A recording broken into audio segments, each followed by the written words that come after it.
طرح اگر کوئی فرد اس قسم کی حرکت کرتا ہے کہ اصحاب اکرام، ازواج مطہرات یا اہل بیت اطہار علیہ السلام کی شان میں کوئی گستاخی کرتا ہے تو یہ فعل حرام ہے۔ ہائے ہائے ہائے، سبحان اللہ سبحان اللہ، یہ گناہ ہے، علامہ صاحب یہ دین اسلام نہیں ہے۔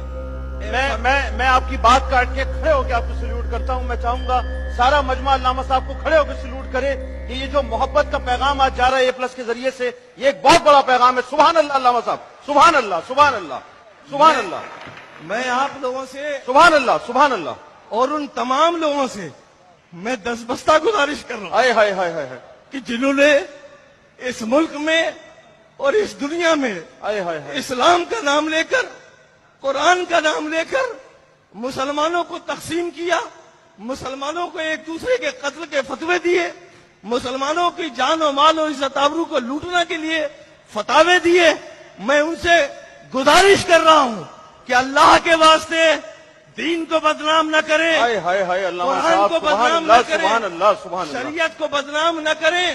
یہ اسلام کا حکم نہیں ہے، ازواج مطہرات اللہ کا حکم ہے کہ ان کا احترام واجب ہے، ان کی عزت واجب ہے۔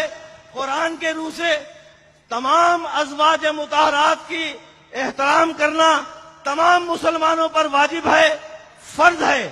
اصحاب اکرام کا احترام کرنا اور اسی طرح اہل بیت اطہار علیہ السلام کا احترام کرنا ہر مسلمان پر فرض ہے، واجب ہے۔ ان کی بے حرمتی گناہ ہے، حرام ہے۔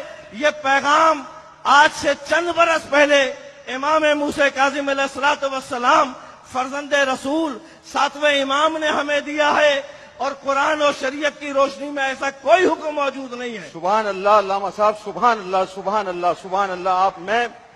اللہ آپ کو سلامت رکھے، اللہ آپ کو سلامت رکھے۔ بہت حسین پیغام اس وقت آپ نے پوری دنیا کو دیا ہے، اللہ آپ کو سلامت رکھے۔